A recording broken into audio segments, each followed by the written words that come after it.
Naku po, inamin ni Amy Marcos na hindi pala binabudgetan itong mga senior citizen. Kung may budget man o mano, ito po ay limitado lamang mga kababayan po natin.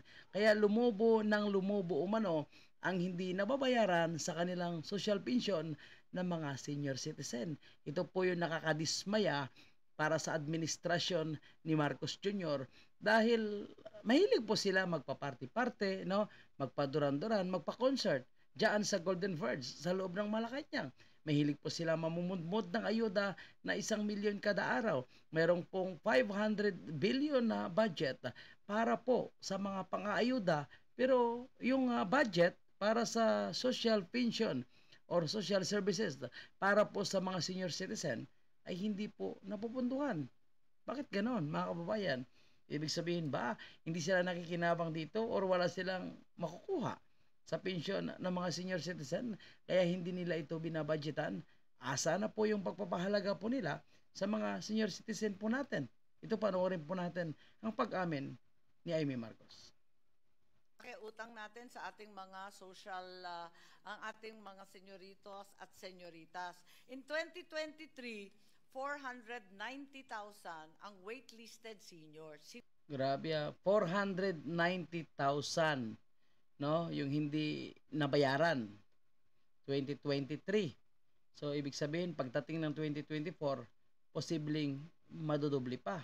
Hindi sila nabayaran pagkat kinulang ng pera. Pinagpilit Kinukulang ng pera po para sa pensyon ng mga senior citizen. Pero yung paparte-parte, paduran-duran, no? Pa-F1, pa-concert-concert, pamumudmod ng ayuda, no? Napakalaki po yung budget ng AKAP, no? Bakit hindi mo na sila humugot diyan, no? At ibigay para diyan sa mga senior citizen. Napakalaki rin po actually yung budget na ng Office of the President. Meron po siyang contingency fund na 7 billion. Hindi ba pwedeng bawasan yan? Yung kanilang pang-ayuda na 500 billion, hindi ba pwedeng bawasan dyan ng 100 billion para naman sa mga senior citizen po natin? No? natin noong 2024. Pero lumobo pa rin yung seniors, kaya't eto nga, 622, baka umabot pa ng... Grabe, 622 para sa taong 2024. So, hindi pa tapos yan dahil nasa Nobyembre pa lang po tayo. Paano pa pag 2025? Baka magiging times 3 na po ang dami ng hindi mabibigyan ng kanilang pension ng mga senior citizen. Asa pala yung mga bininta ng ginto, mga kababayan? So, nasaan na rin pala yung mga shares and assets? Nasaan na rin pala yung Maharlika Investment Fund? Saan nila pinagagamit yun? At nasaan na rin po pala yung budget para sa 5,500 flood control? At syempre, yung pera po na hinugot mula sa PhilHealth Fund. So, napakarami nilang pera Tapos sasabihin po nila na wala silang pera. Di ba? Mga kababayan po natin, ang pera ng gobyerno. Kasi nakapag-party-party po sila. Di po ba, namumudmud sila ng ayuda. No? Namimigay sila ng bigas. Lalong-lalo na sa hindi pinagbabaka. So, bakit mga senior citizen, kinakawawa po nila? Kawawa na po yung mga senior citizen po natin. Na inaasahan din po yan na tulong mula sa gobyerno at yan po naisabatas na po para pang maintenance sana, paano yan? Yung mga mas nangangailangan ngayon, yun po yung hindi nabibigyan. 800,000 ang waitlisted seniors. Ang problema natin, nung last year, yung kabuuhan na kinailangan nasa 5-6 billion, nailagay sa unprogram. Yun lang, unprogram fund, kalapaya pala. Naman natin yung unprogram, magic na po yun. Kasi ang pinapriority po nila mga kababayan, ang ayuda. So, yung mga ganyang klase na hindi po sila kikita dyan, alam mo na, no? So, hindi nila pinapriority, mga kababayan.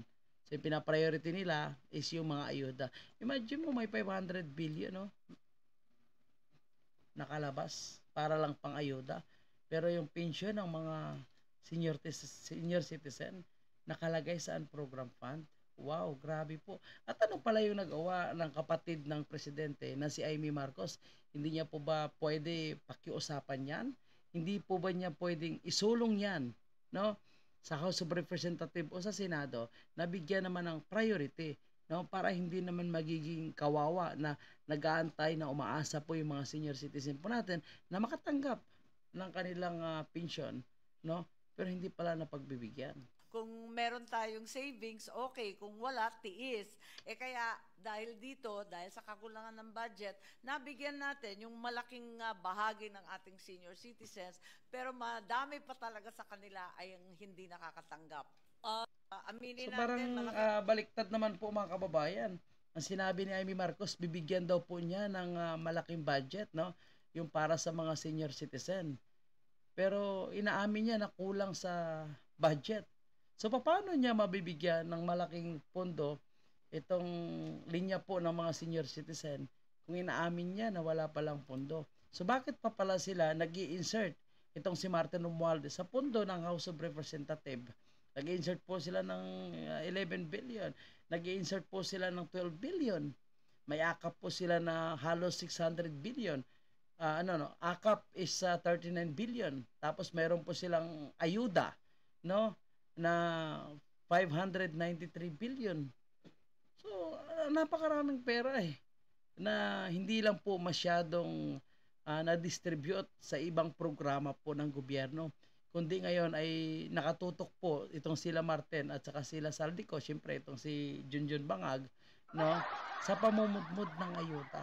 Kaya, kumbaga, wala na. Bahala na po yung mga senior citizen. Basta unahin namin yung pamimigay ng ayuda.